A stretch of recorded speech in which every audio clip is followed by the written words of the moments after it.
want a ticket straight to them pearly gates. That Marvel token looked really, really awesome. I want to play it. Oh, wait. You know the question I was going to ask you guys? Do you guys want that to have like forward down forwards and quarter circles? Here's a hot take. I don't think a fighting game needs ultra complex inputs to be good. I do think if a fighting game has those difficult inputs already, you kind of need to leave those there because that's the game. I have a lot of favorite games of all time.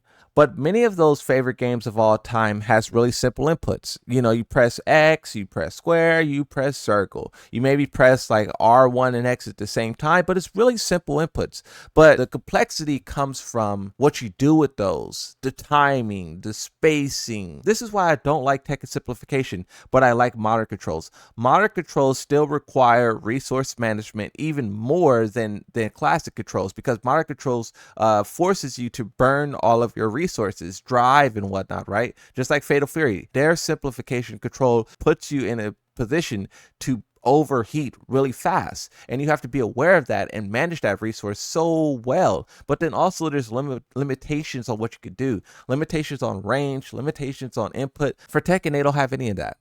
Their simple controls doesn't limit you at all. It gives you all the power with very, very few downsides. You know what's crazy? Tekken is trying to be really scrubby. They want someone who don't even respect the genre to pick up the controller and be able to cook, to try and bring them in. But when you do that, you end up disrespecting all of the people you have, their intelligence. And Street Fighter doesn't do that. Street Fighter, Fatal Fury, they found this interesting middle ground of like, we're going to give you some simple controls, we're going to let you feel a little bit of the power. There is some downsides, you're going to find out very soon about those downsides, but then also we're not going to give you full access. This is just a stepping stone. We want you to get familiar, we want you to get hooked, but then we also want you to realize what you're missing out on, and then that's when you'll switch over to the classic styles, and that's when you start really playing, and you'll and everything you learned will transition. They are trying to add blue sparks to a lot of attacks. Blue spark giant swings, blue sparks Falcon attack, blue sparks on Yoshimitsu's 442. But those blue sparks isn't a huge advantage the way it should be. And I'm not saying like I want these moves to be really powerful. I'm saying that, you know, when you use a easy move in Street Fighter, it has a noticeable difference, and that's what makes you want to do the real input. Humans are playing games for a lot longer.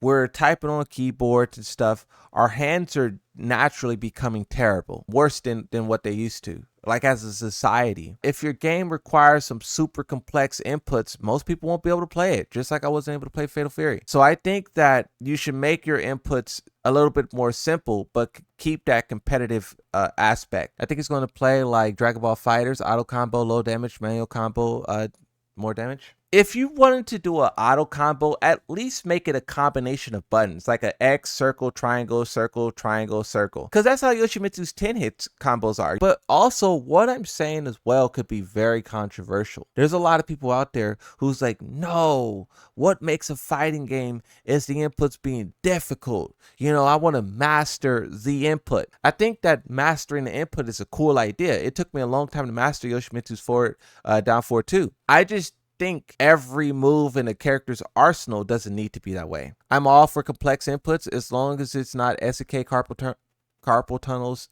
type. Yeah, that's what I'm saying. Like some games do way too much with it. Carpal tunnel speed run. Y'all complaining about Tekken too much? Well, if Tekken is so easy, why does it take the most skill out of every fighting game at the moment? A mid-level Tekken player is way more skilled than a mid-level player of any other fighting game. I'll die on that hill. Ooh. There has been people who's been really good at Street Fighter, Guilty Gear, who switched to Tekken, and then they're confused, they're lost. And I don't know if they're lost because they're in a totally different world, or if they're lost because the game is just throwing so much more at them and they can't comprehend it. Why can't Sonic Fox even compete in Tekken, even though he's actually really good? Because Korea and Pakistan are way better than US? I don't know. I feel like if Sonic Fox wanted to, he could do it.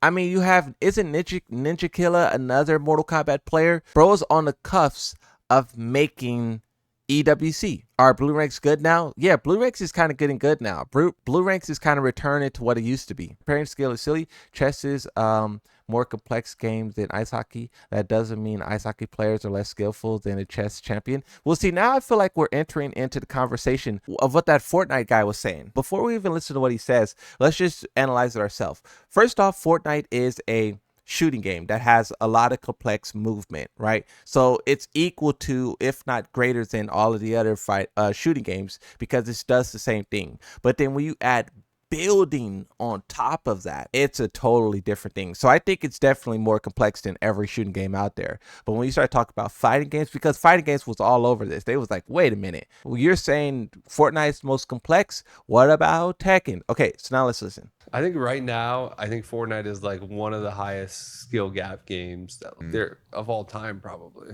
What do you mean by that for the viewers? Like, you could take another game and take the best player, and let's say, for a stupid concept, like he restarts his life and only plays Fortnite, he could just be the middle of the. Really? Can we analyze how these guys look the same? Same hair, same shirt, same pants. When I first seen this, I was like, wait, what? Okay, focus though. The skill gap is so high and the players are so good that like some random Joe Schmo that's like a pro at another game could hop on Fortnite and like he's got no shot. He doesn't say it's the most complex. He says the highest skill gap, which I agree with. Yeah. That's the point, right? It's like, so basically, let's put it like this, right? Arslan and Need are the best players, right? If Arslan and Need restarted their lives over, and instead of playing Tekken, they played Fortnite, basically Tfue is saying that they wouldn't be able to, it's very unlikely that they would be able to reach pro level, because it's because Fortnite's really like that. I don't know if you guys ever seen pro Fortnite play with the building and whatnot, but it does get really crazy. It turns into a whole different game. But I mean, the same is true for Tekken, right? If you take my gameplay and then compare it to Evo Grand Finals, it's a different. Or he could be like average, you know what I mean? Like there's just so many more players and so many like good players that like the top guys are like insane. But you can't catch them. To speak to his point, remember the one of the creators, what's his name? Black guy. He's was like one of the only black Fortnite streamers at the time. He was one of the pioneers for building. But then once everyone else saw what he was doing and started to do it themselves, they immediately overshot him. He immediately became some scrub who can't build, and everyone else was cooking him. That's kind of what bro's talking about. Good players that like the top guys are like insane. But you can't catch them. Like you can't like. No. So there's actually something that just recently happened. Is there's a guy, Ron Stable Ronaldo. Yeah. He's a kind of vlogger, live streamer now. He challenged one of the best players, if not the best player in the world, to a 1v1. His opponent would start with 99 deaths, and he would start with like 1 life. So all he's got to do is kill him once, and this kid has to kill him 100 times. I saw this actually. He didn't kill him once. No way. He died 100 times. No way.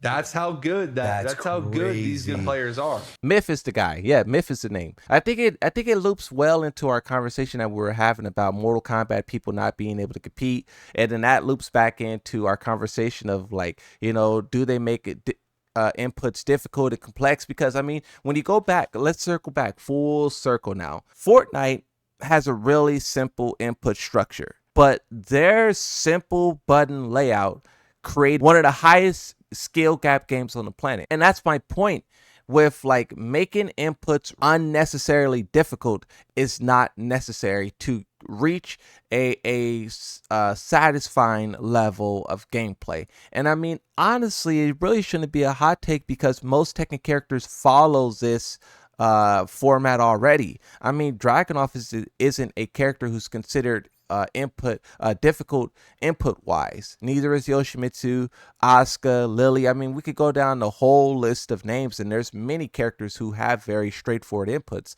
It's really only a few who has really bizarre inputs, and it's kind of their identity. But I don't think, now let's go back full circle, I don't think Marvel Token needs to make their inputs really, really difficult to provide a satisfying level of gameplay. They just have to think about what type of experience they want to offer, but also think about, the pre-existing fighting game players and how, if they want to bring those guys in and what those guys want out of the game. But then also, when you talk about that, you then have to consider which characters you apply this difficult nature to.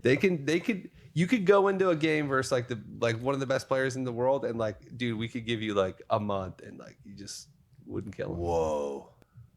Where if you go into a Call of Duty lobby versus the best COD player in the world, dude, you're gonna kill him. Yeah, for sure. You're not gonna touch these kids. Yeah. And I kind of feel this way. If I played against Knee 100 times, I probably could win one, especially in Tekken 8. Do you guys think so? Do you guys think if you played against Knee 100 matches, do you think you could get one win? I played against a couple of pros. I played against Shinblade and I won one match out of the set. I played against Buff Guy and I won the set. I played against Fighting Jim 8 sets and I struggled to, but see, I could have beat Fighting Jim in one match. One match, I got 2 rounds. I was very close to getting 2 rounds and I threw both of them and I already had a round. If I didn't throw both of them and I already had that round, I would have won that one match. Right? And that's all that you need. All you need is the one match out of the 100. In Tekken 8, yeah. In any previous Tekken, no. Yeah, see, I probably agree with that. If we're talking about Tekken 7, I don't know if I get one game off of Knee.